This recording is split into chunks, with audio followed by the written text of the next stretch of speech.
HFY Vanguard, forged in struggle, unbroken in battle, unstoppable among the stars. And now, somehow, our tale begins.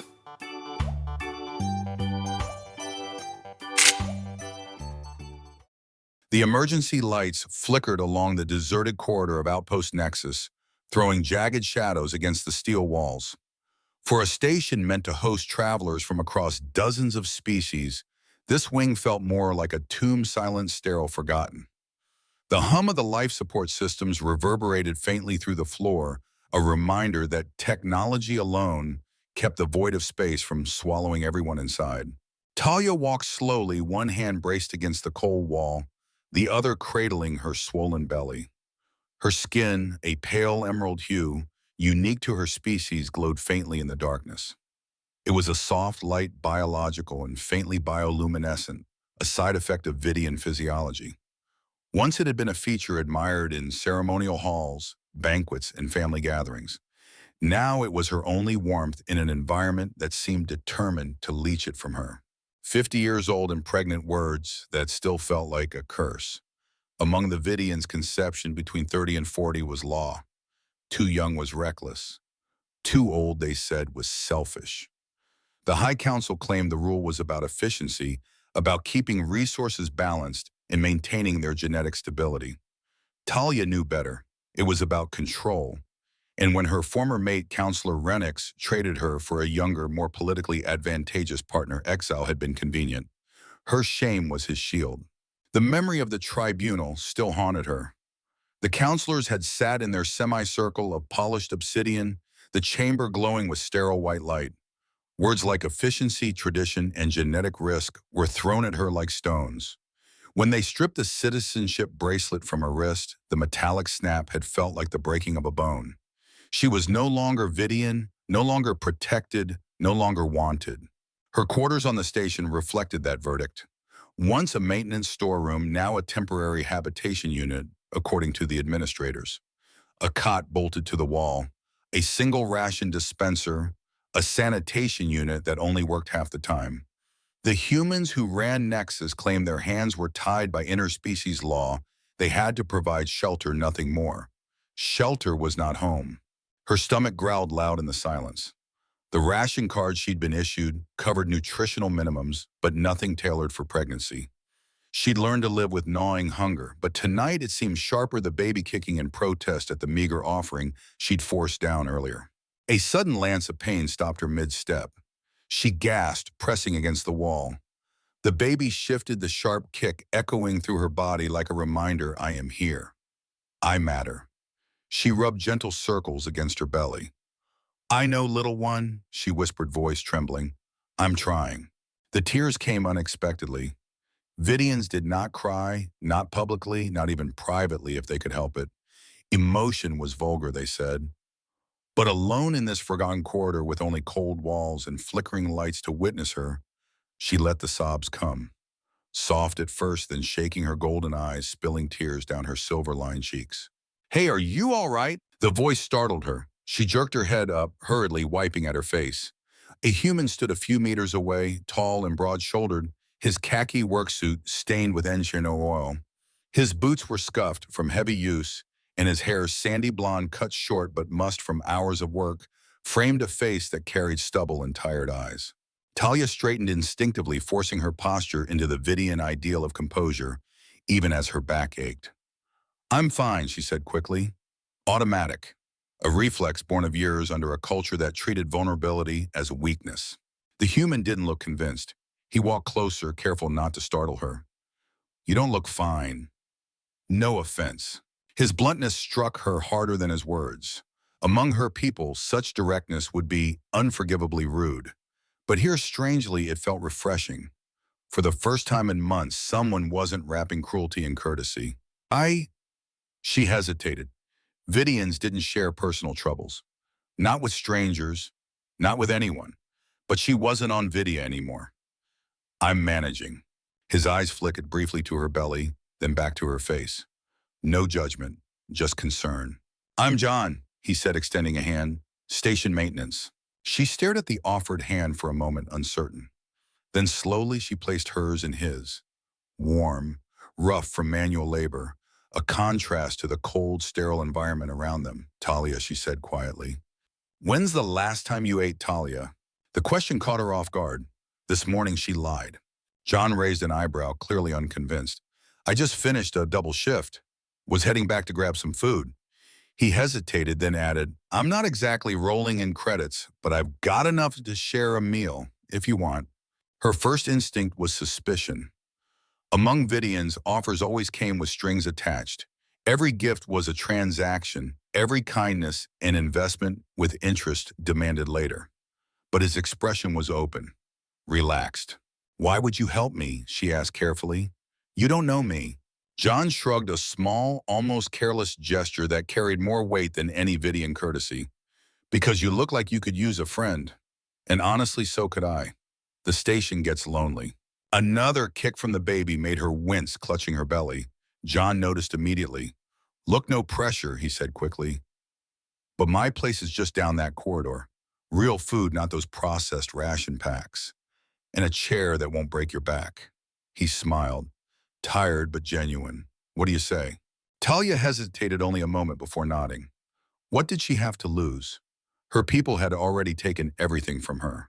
They walked side by side down the dim corridor.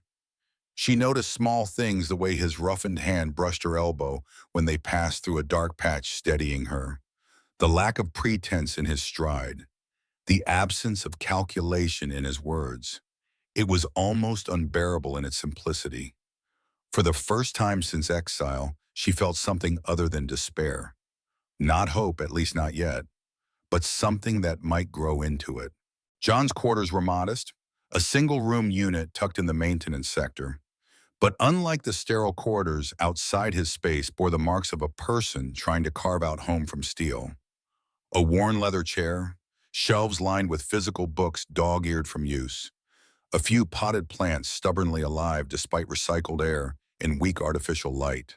It's not much, John said, rubbing the back of his neck. But it's home. Talia lowered herself into the leather chair. It creaked under her weight, but it was soft, comforting, familiar in a way she hadn't expected. It's warm, she said softly. She hadn't meant it literally, but the words were true on both levels. John moved to a small cooking area, pulling ingredients from a compact refrigeration unit. Hope you like pasta. It's about all I can make that's edible. I'm not familiar with it, Talia admitted, watching curiously as he filled a pot with water. Human comfort food, John explained. Simple carbs, but satisfying. He glanced back at her with a small grin. Any dietary restrictions I should know about? The question surprised her. On Vidya, accommodating outsiders was unnecessary indulgence. No citrus, she said after a moment. It causes unpleasant reactions to our skin. Noted, no lemon in the sauce. As he cooked, the room filled with sounds and smells utterly foreign to her. The hiss of boiling water, the aroma of tomatoes and spices, the rhythmic scrape of utensils against metal. For a moment, it felt like stepping into another world, a world where families sat together around meals, where warmth existed without strings attached. John stirred the sauce, glancing over his shoulder. 50 is considered old for a first pregnancy among your people, right? Talia tensed. Yes. The ideal window is 30 to 40. Any later is considered selfish. Selfish, John raised an eyebrow. How so? Resources, she explained, stroking her belly unconsciously. Children born to older parents require support that could be better allocated elsewhere. At least that's the official position. And the unofficial one, she hesitated. Sharing politics with an outsider was dangerously close to taboo. But what more could they take from her now? Control. The reproductive codes keep everyone in line. Follow the rules or lose everything. John nodded thoughtfully as he drained the pasta. Humans tried that a few times in history. Never stuck. We're too damn stubborn. Is that why humans spread so quickly through the galaxy? She asked, curiosity slipping past her guarded tone. Your stubbornness. That and curiosity, he grinned, were like cosmic cockroaches, impossible to get rid of. The self-deprecating humor startled her into laughter. The sound felt strange in her throat, alien after months of silence. But it felt good. He handed her a plate, simple but steaming and aromatic. Talia took a cautious bite. Flavor exploded across her tongue, rich, tangy, savory. After months of bland rations, it was almost overwhelming. Her eyes closed involuntarily. Good, John asked, watching her reaction. Extraordinary, she admitted. They ate together in companionable silence. For Talia, each bite felt like rediscovering something she hadn't realized she'd lost, the idea that food could be joy, not just survival. As the last of her hunger eased, John leaned back in his chair. So he asked casually, "What's your plan for when the baby comes?" The question sobered her immediately. She set down her fork. "I don't have one," John frowned. "That storage closet they stuck you in, no way you can raise a kid there." "I have nowhere else to go," she said quietly. "Exiles are unwanted everywhere. Even Nexus barely tolerates me." "Humans aren't most people," John said firmly. "We've got colonies that—" A sharp knock at the door cut him off. The sound was like a gunshot in the quiet room. John's expression darkened as he checked the display. Outside stood a human security officer, and behind him, a tall Vidian emerald skin patterned with silver lines of status. Talia froze the fork, slipping from her fingers. Her golden eyes widened with fear. "Ambassador Kelvin," she whispered. John stepped closer to the door, his posture shifting almost imperceptibly. A moment ago, he had been a weary maintenance worker offering pasta and company. Now he looked like a wall, broad shoulders squared, jaw clenched, eyes sharp. The human security officer on the other side looked uncomfortable. He shifted his weight from foot to foot as if regretting being part of this late-night visit. But it was the second figure who froze the air in the room. Ambassador Kelvin. Taller than John by nearly a head, the Vidian wore elaborate ceremonial robes that shimmered faintly under the quarter lights. His emerald skin carried etched silver markings that denoted not just political power, but bloodline prestige. His eyes pale and cold, fixed on Talia with unmistakable disdain. "Citizen Talia Kelvin," said, his voice smooth and cultured, every syllable honed like a blade. "Or rather, former citizen. What an unexpected pleasure." The way he lingered on former twisted the word into poison.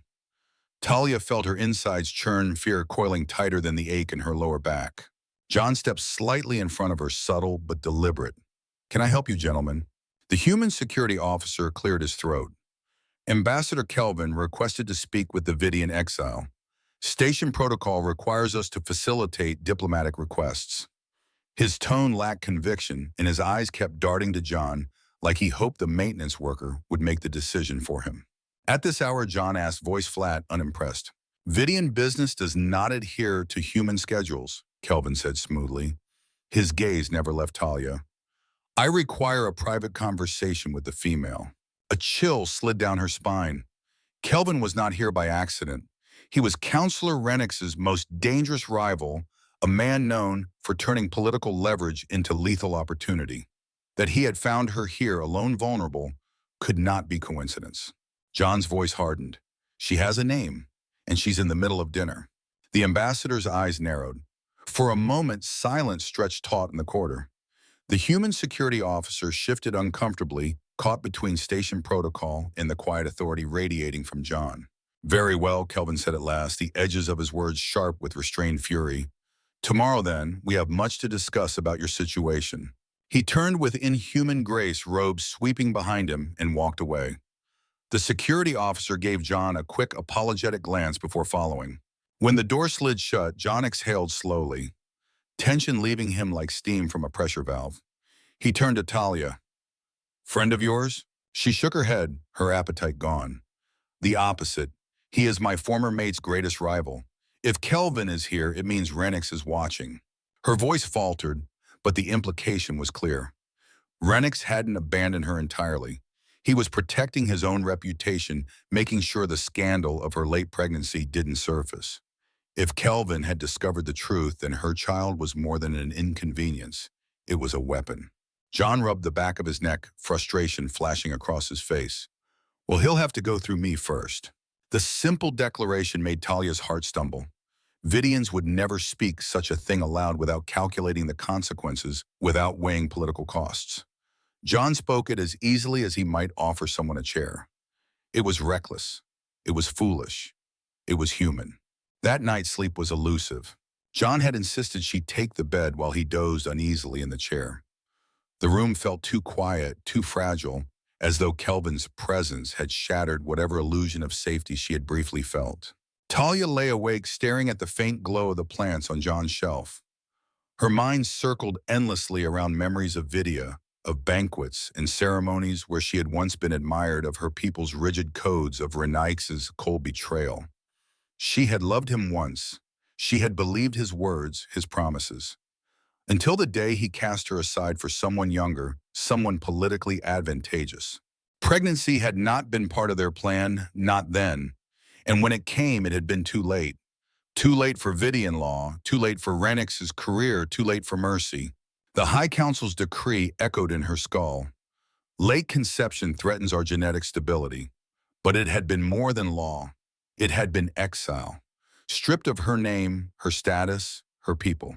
Now alone in a stranger's quarters, she felt the crushing weight of that exile. Yet here too was something new.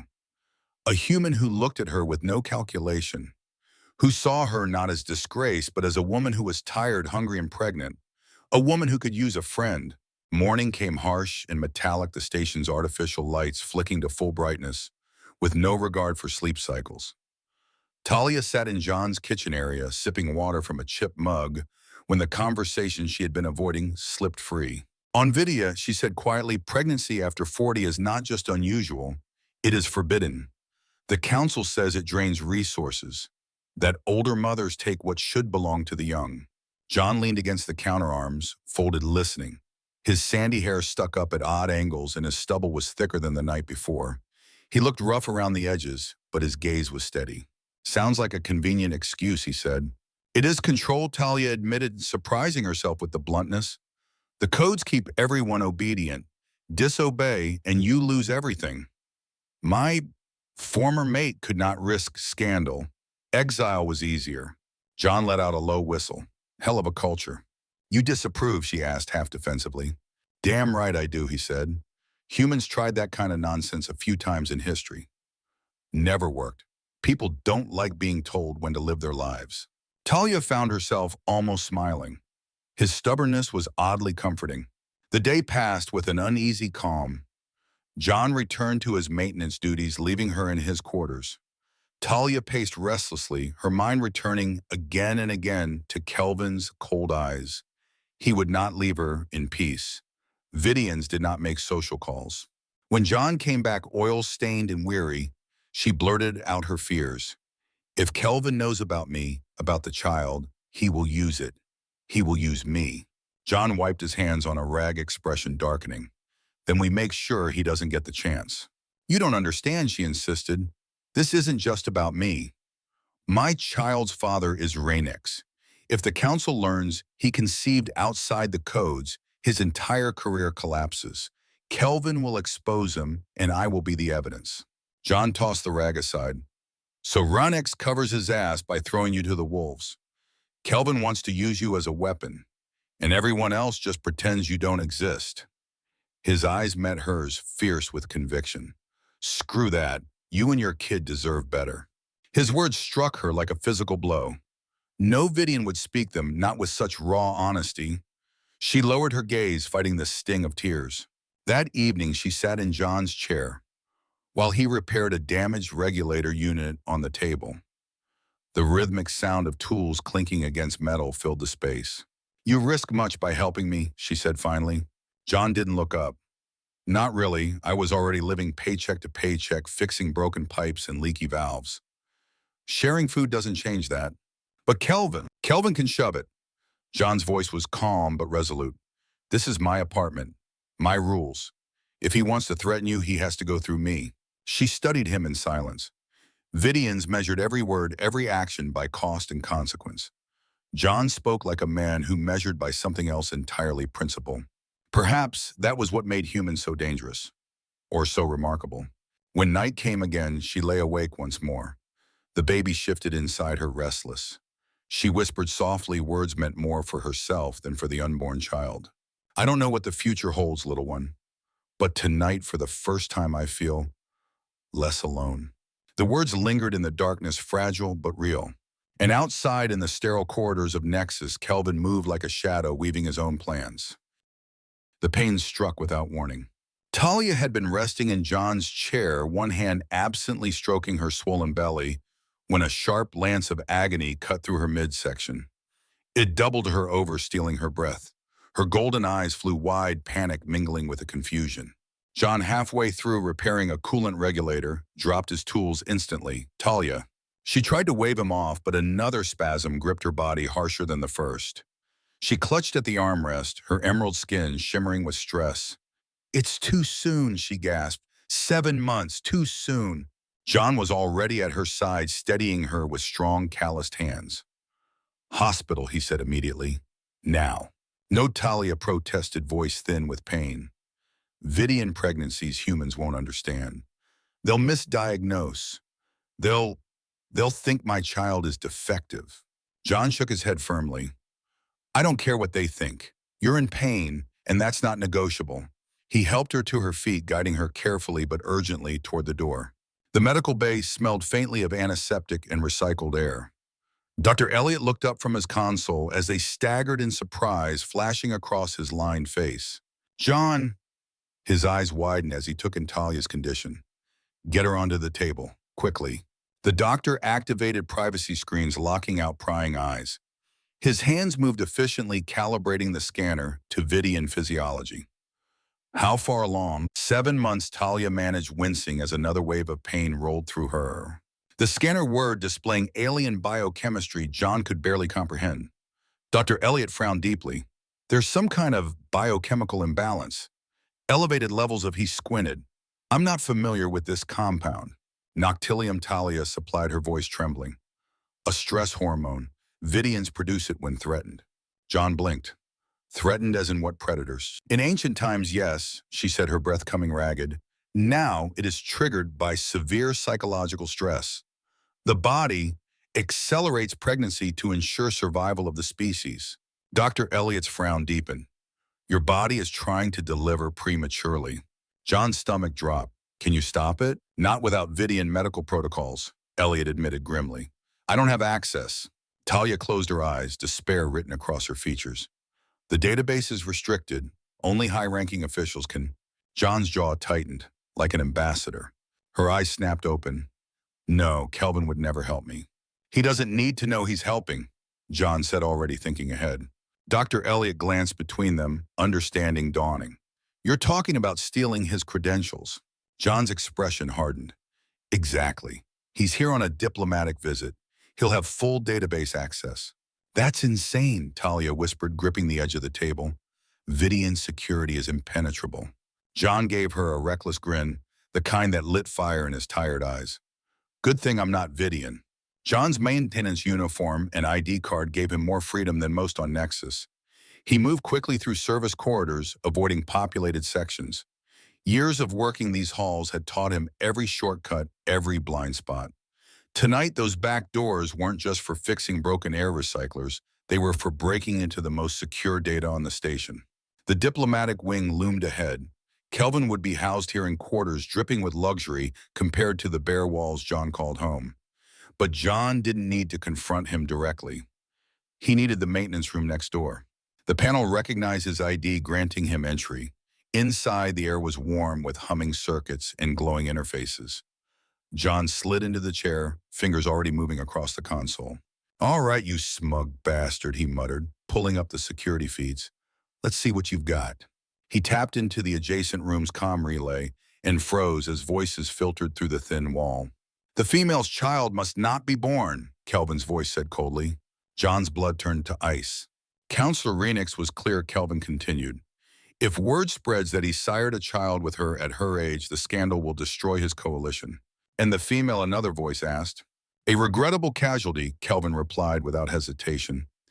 Once the child is terminated, she can be returned to Vidia for rehabilitation. She will not survive the process, of course, but it will appear properly procedural. John's hands clenched into fists, rage burning white-hot in his chest. This wasn't politics. This wasn't reputation management. This was murder. Murder disguised as bureaucracy. For a moment, he considered storming next door, grabbing Kelvin by the collar and beating the truth out of him. But that would solve nothing. He needed those medical protocols, and he needed a plan. Jaw tight, he turned back to the terminal. Years of fixing Nexus's outdated systems had taught him all the cracks in its armor. Firewalls designed to keep out military-grade hackers didn't stand a chance against someone who had patched their code 100 times. Come on, he muttered, sweat beating at his temples. His fingers flew across the keys, bypassing layers of encryption. Finally, with a triumphant whisper, bingo, the Vidian diplomatic database appeared on the screen. He scrolled through meticulously organized files, the Vidian's obsession with order, making his job easier. Within minutes, he located the medical protocols for late pregnancy complications. He copied everything onto his personal device, the data chip blinking green in confirmation. That was the easy part. Getting Talia safely off the station would be infinitely harder. John backed out of the system, carefully erasing his footprints.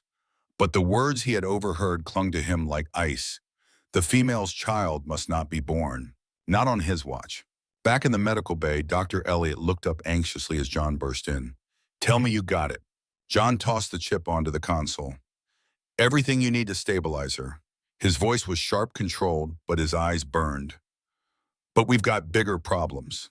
As Elliot loaded the protocols, John explained what he had heard. Every word made Talia's golden eyes widen further, her hand pressing protectively to her belly. "Renix," she whispered, anguish thick in her voice. "I should have known." He couldn't risk the scandal.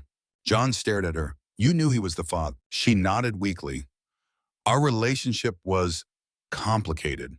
When he took a younger mate for political gain, I was supposed to disappear. When he discovered I was pregnant," she trailed off, pain raw in her tone. John swore under his breath. "Well, his secret just got a hell of a lot harder to keep. Because we're getting you off this station." Dr. Elliot's head snapped up. "That's insane. She's in no condition to travel." "She's in no condition to stay," John countered, voice hard. "The protocols will help," Elliot said, adjusting the scanner. "But she needs at least 24 hours of treatment before moving." "We don't have 24 hours, John snapped. "Kelvin could make his move any time." "Then we buy time," Talia said suddenly, surprising them both. Her voice was steadier now, strength surfacing through the fear. "If Kelvin believes I am still in my quarters, unaware of his plan," John caught on immediately. "A decoy." He turned to Elliot. "Can you fake her life signs? Make the sensors think she's still in that storage closet?" The doctor hesitated, then nodded reluctantly. "I can manipulate the monitoring feeds." "But where will you hide her?" "My place," John said without hesitation. "It's the last place they'd look for a Vidian exile." Elliot frowned. "And then what? You can't hide forever." John's expression hardened, resolve burning in his eyes. "We're not hiding. We're leaving. Duncan owes me a favor. He's prepping a maintenance shuttle as we speak. Tomorrow morning shift change, we make our move." Talia stared at him, bewildered. "A maintenance shuttle? Those barely have life support, let alone range for interstellar travel." John shrugged. "We don't need range, just enough to reach the Proxima trading post. From there, we catch a human transport to New Terra. Refugee colony, no questions asked." Her golden eyes shimmered disbelief, warring with fragile hope. "Why would you do this? You would be giving up everything. Your job, your home." John looked at her softer now. "Some things are worth fighting for." The words hung in the air, charged with unspoken meaning. Talia felt warmth spread through her chest, stronger than the medication easing her pain. For the first time since exile, she let herself believe just a little that survival was possible. That perhaps, just perhaps, she wasn't as alone as she thought. The night on Outpost Nexus was never truly night. The station cycled its lighting for the sake of sanity, but the low, sterile glow never fully faded. In the maintenance sector, though, shadows stretched long and deep, giving the illusion of darkness. It was in those shadows that John began weaving the threads of their escape. Duncan grumbled the moment he saw John. "I knew you'd cash in that favor at the worst possible time." "A shuttle, you know how long pre-flight checks take." "Skip them," John said, urgency sharp in his voice. "Just get it flying." Duncan's eyes narrowed, grease smudged across his bald head. "This isn't one of your jury-rigged pipe fixes. If the life support fails mid-flight, then I'll owe you another beer in the afterlife," John cut him off. "Please, Duncan, a woman's life and her babies are on the line." For a long moment, Duncan studied him. Then with a resigned sigh, he slapped a hand against the console. Fine. But if we die, I'm haunting you. Meanwhile, Dr. Elliot adjusted the life sign monitors in Talia's official quarters. As far as the station's systems are concerned, you're right here, he explained, sleeping soundly in your storage closet. The irony almost made Talia laugh, though fear kept the sound lodged in her throat. She had spent weeks isolated in that space. Now her absence there might just save her life. John guided her gently into his own quarters where she would hide until the shuttle was ready. His apartment felt different now, less like a refuge, more like a bunker. He placed a hand briefly on her shoulder. We'll get through this, I promise. Talia wanted to believe him, but promises were fragile things in her world. Still, his words planted a spark of faith she hadn't thought possible. The diversion came at dawn. John rigged an environmental control junction near the diplomatic wing. When the system overloaded, a cascade of steam and alarms erupted, drawing security forces scrambling to contain the malfunction. The distraction bought them precious minutes. But Kelvin was no fool. John and Talia slipped through maintenance corridors, their footsteps echoing against metal grates. The narrow passages smelled of oil and ozone. Here, away from the public sectors, the station felt alive with machinery, humming like the heartbeat of some slumbering beast. Talia moved slower than John wanted, but her determination was unyielding. Each step looked painful, yet she pressed forward, golden eyes shining with resolve. A voice echoed from ahead, sharp and commanding. John froze. He recognized it instantly, Kelvin. They're not in her quarters. Find the human who interfered. Search his residence. Talia's breath caught. John squeezed her hand, urging silence. Boot steps thundered through the corridors. Vidians had enhanced senses. Hiding was a gamble at best. Change of route, John whispered, checking his portable schematic. Service tunnels. Follow me. The tunnels were cramped, forcing them into single file. Pipes ran overhead, dripping condensation. At one point, Talia stumbled, nearly collapsing, but John caught her, instantly steadying her with one arm around her waist.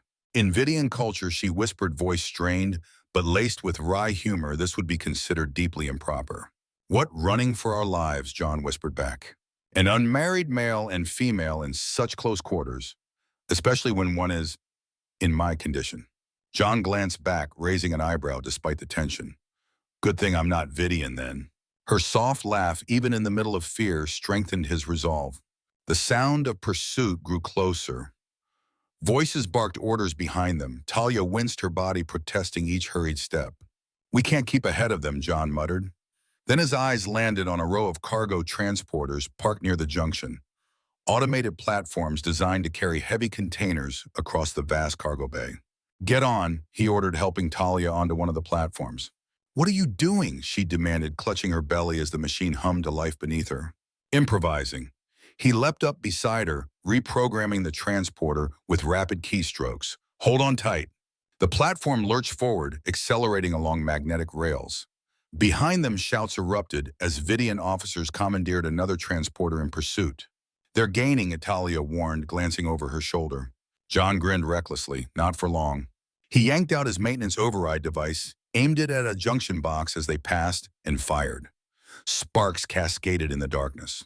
The pursuing transporter jolted violently, its safety protocols scrambled. It accelerated uncontrollably, slamming into a wall of stacked containers. The crash echoed through the cargo bay, a thunderclap of twisted metal and shouting. Human ingenuity, John quipped, earning him a startled, breathless laugh from Talia. They reached the far end of the cargo bay, the transporter skidding to a halt near the access corridor to the docking bays. John helped Talia down, steadying her as alarms blared overhead. The docking bay was chaos. Duncan was crouched behind a fuel canister, exchanging fire with station security. The maintenance shuttle sat on the deck engines, humming ramp extended, but reaching it meant crossing an open killing ground. Duncan, John shouted over the din. Little busy, Duncan yelled back, firing a jury-rigged blaster. You've got about 30 seconds before they overrun me. John scanned the bay. The odds were brutal. Security forces were well armed, their firepower far greater than anything Duncan's cobbled-together weapon could match. And then the worst sight of all, Ambassador Kelvin, striding into the bay, flanked by Vidian guards. Stop them! Kelvin commanded, his voice like a lash. Energy bolts sizzled past, forcing John and Talia into cover. She groaned, one hand pressed to her belly. I can't. John, I can't run that distance. Yes, you can, he said, fiercely gripping her hand. We're almost there. His mind raced. They needed cover. Then inspiration struck. Duncan, he bellowed. Flash charge. With a curse, Duncan pulled a small device from his belt and hurled it toward the security team. It detonated with a blinding flash and a thick cloud of smoke plunging the bay into chaos. Now John shouted, half carrying Talia as they sprinted across the open ground. Bolts of energy sliced through the haze. One grazed the floor inches from Talia's feet. She stumbled, but John dragged her forward, his lungs burning hard, hammering. They staggered up the ramp just as Duncan retreated behind them, firing wildly to keep their pursuers at bay. The ramp began to rise, sealing them inside the shuttle. Get us out of here, John yelled, lowering Talia into a jump seat and strapping her harness. Duncan threw himself into the pilot's chair. Hang on, this is going to be ugly. The shuttle's docking clamps disengaged with a metallic screech. For a terrifying moment, it felt as if the entire vessel might tear apart under the strain. Then the engines roared, propelling them out of the bay in a surge of raw, desperate power. Talia clutched, the seat knuckles white as inertia pressed her back. John braced himself beside her, one hand gripping her harness, the other steadying against the wall. Please hold together, Duncan muttered, coaxing the shuttle like a stubborn animal. Please, just this once. Alarms blared almost immediately, systems redlined across the console. What now, John demanded. Everything, Duncan barked. Life support's unstable nav is half dead, and we've got company. On the rear display, two sleek Vidian pursuit vessels launched from Nexus, angling toward them with predatory grace. John tightened Talia's harness. She looked pale, exhausted, her golden eyes wide with fear. He forced a grin he didn't quite feel. Don't worry, humans are notoriously hard to kill. Her hand found his squeezing tight despite the tremor in her fingers. So are Vidian mothers protecting their children. Outside, the blackness of space stretched infinite and merciless. The pursuit ships closed and weapons hot. Duncan swore, jerking the controls. We need cover or we're toast. John's eyes locked on the star map. Just ahead, a dense asteroid field, a chaotic labyrinth of rock and ice. Dangerous, suicidal, but maybe their only chance. Set course for the Hastasis belt, John ordered. Duncan's head snapped around. That's insane. This shuttle isn't built for... Neither are their ships, John shot back. They're too expensive to risk. This bucket of bolts. Expendable. Talia groaned as another contraction of pain rippled through her. John gritted his teeth. Do it, Duncan. Now. The shuttle banked hard engines, screaming in protest. The asteroid belt loomed ahead, a jagged sea of tumbling death. Behind them, Vidian pursuit ships accelerated, determined not to let their prey escape. John glanced at Talia, sweat beading on her brow, fear and determination mingling in her eyes. He squeezed her hand, promising silently what he couldn't put into words. We're not stopping. Not now, not ever. The shuttle plunged into the storm of rocks alarms, shrieking in every language known to man. And the real chase began. The shuttle screamed through the asteroid field, every maneuver rattling its aging hull. Warning klaxons wailed with each near miss. Chunks of frozen rock and twisted iron drifted in the void, colliding with thunderous impacts that echoed like drumbeats of doom. Duncan wrestled the controls, his jaw clenched. We've lost starboard thruster. If we don't set down, we're going to be vapor. John scanned the readouts, heart pounding. Their look. He jabbed a finger toward the nav display. A larger asteroid loomed ahead, its surface scarred with artificial structures. Mining outpost PX-117, abandoned, but the pad should still hold. You're insane, Duncan grunted, forcing the shuttle into descent. But hell, when have you ever been sane? The shuttle hit the pad hard, skidding across rusted steel before slamming to a stop against a pile of forgotten machinery. The impact sent John lurching forward, catching Talia before she was thrown from her seat. For a moment, silence. Then the hiss of escaping gas, the groan of strained metal. Everyone alive, John demanded. Mostly, Duncan muttered, wiping blood from a cut on his forehead. John turned to Talia. She was pale, sweat beading on her emerald skin, her breaths shallow. The medical scanner beeped frantically in his hand. Her hormone levels were spiking again.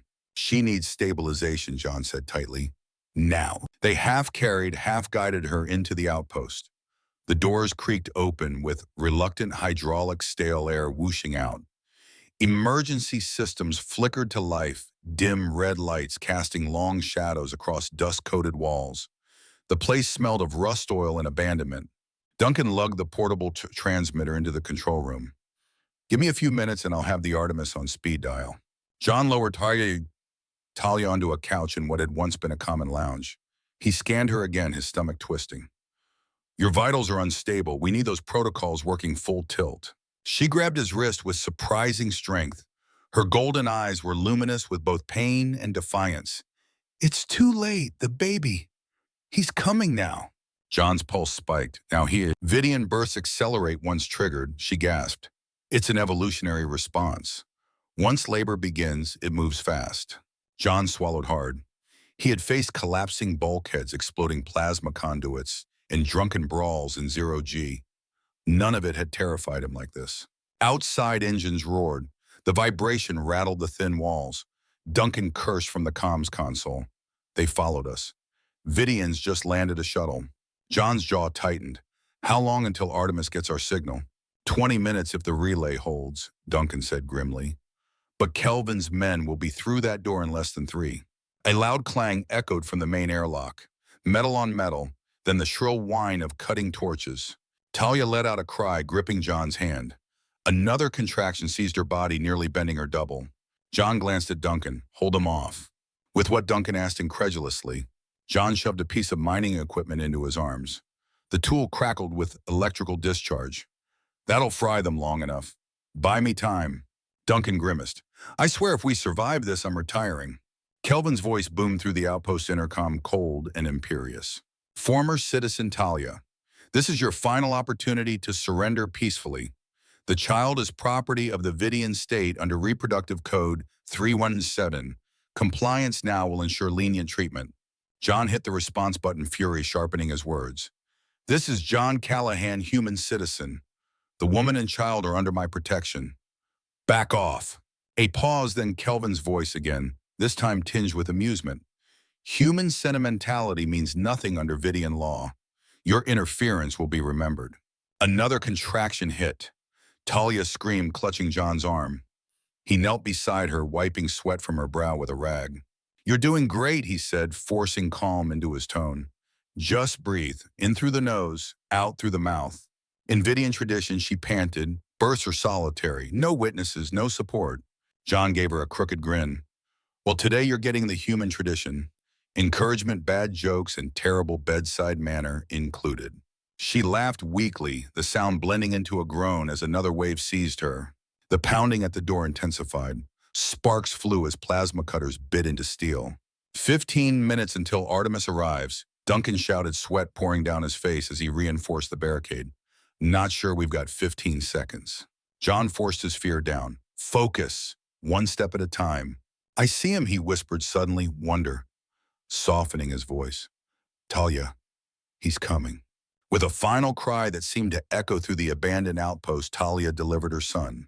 The child was small, his skin a lighter emerald than his mother's, marked with delicate silver lines across his forehead. Highborn Vidian traits, unmistakable, even in infancy. His golden eyes blinked open, reflecting the dim light. He's perfect, John whispered, his voice breaking as he carefully cleaned the newborn with a sterile cloth. Talia reached out with trembling hands. Ilurin, she said softly. His name is Ilurin. John placed the child in her arms.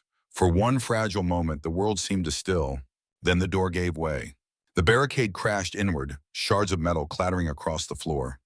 Kelvin strode in, flanked by armed guards. His eyes locked on the infant with open disgust. How touching, he sneered. The child of Counselor Renix, born in such primitive circumstances. A blemish on our people's future. John rose, placing himself squarely between Kelvin and Talia. His sonic disruptor hummed menacingly in his hand. The child stays with his mother. Kelvin's expression hardened.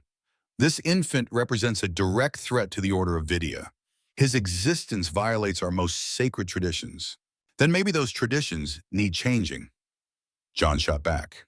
Kelvin's lip curled. Seize them. The guards advanced only to freeze as the emergency lights shifted to crimson. A new voice boomed over the intercom, steady and commanding. This is Captain Hayes of the UES Artemis. Ambassador Kelvin, stand down immediately. We have weapons locked on your vessel. Any hostile action will be met with lethal force. For the first time, Kelvin's composure cracked. This is a Vidian internal matter. Human military interference violates. Save it for the diplomats, Hayes cut him off.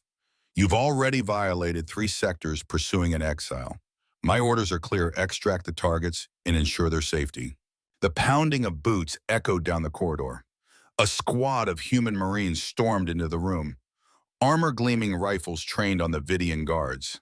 Ambassador, the Marine commander said calmly, "You are welcome to accompany us aboard the Artemis for a discussion with your government representatives.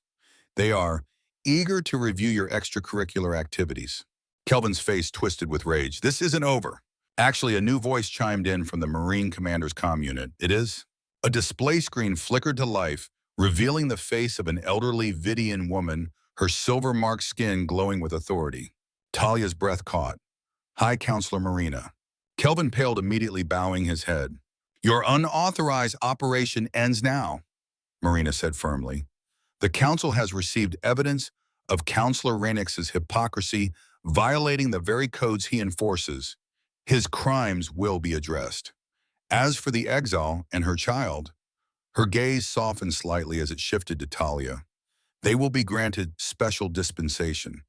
The child's heritage entitles him to protection regardless of circumstance. Talia's voice shook, but strength underpinned it. And if I do not wish to return to Vidia, then that is your choice, Marina said. Exile rescinded but not enforced. Perhaps it is time our people reconsidered some of our more rigid traditions. Kelvin's guards lowered their weapons under the Marine rifles. Fury radiated from Kelvin's eyes, but his power evaporated in the face of authority. John finally lowered his disruptor shoulders, relaxing as adrenaline ebbed. He turned to Talia, who cradled Ilurin protectively, tears streaking her cheeks. Against all odds, they had survived. 6 months later, the warbling alarms and desperate escapes of Outpost Nexus felt like a half-remembered nightmare. The steady hum of engines and metallic groans of failing hull plates had been replaced by the sound of birdsong carried on warm breezes. The air here was real, fresh floral alive. John stood on the porch of a modest prefab house at the edge of New Terra's capital.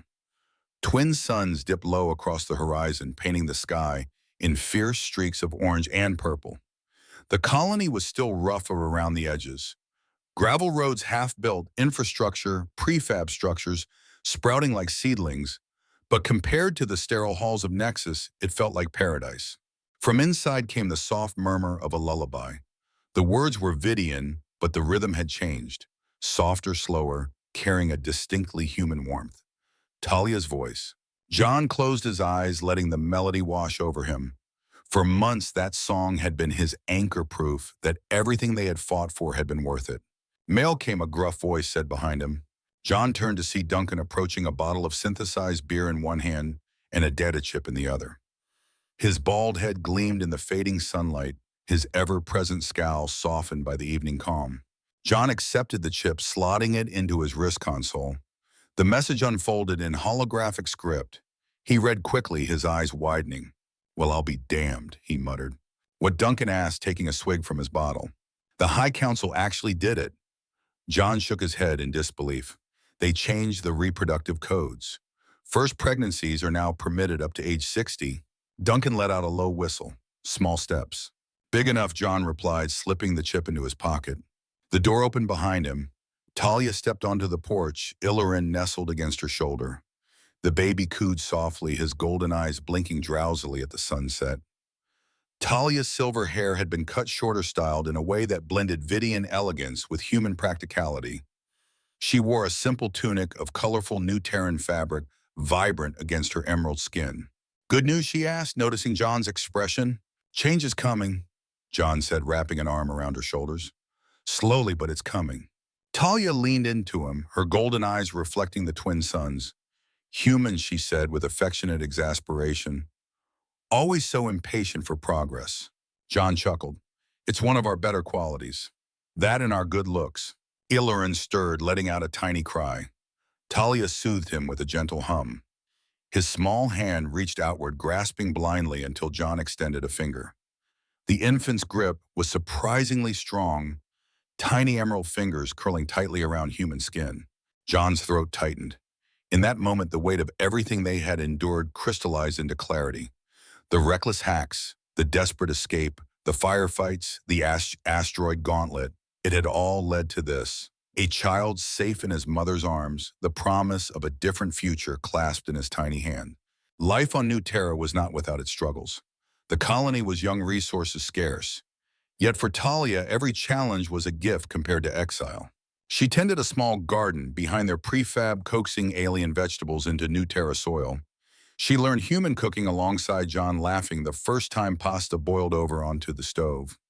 She spoke with other Vidians who had chosen exile over tradition, discovering a community she never thought existed. Illurin grew quickly, his cries evolving into laughter, his silver markings brightening with each month. The other colonists marveled at him, the child of two worlds, living proof that the galaxy's rules were not unbreakable. John took odd jobs repairing equipment for the settlement, his calloused hands just as quick with a spanner as they had been with a disruptor. Duncan moved in nearby, claiming someone had to keep those two out of trouble. In truth, he had grown as attached as John, their makeshift family expanding in ways none of them had planned. One evening, Talia stood in the doorway, Illurin cradled against her chest, watching John repair a broken water pump in the yard. She thought back to that first night in his quarters on Nexus, the smell of pasta, the warmth of his home, the reckless kindness of his offer. A Vidian exile and a human maintenance worker. It had seemed impossible then.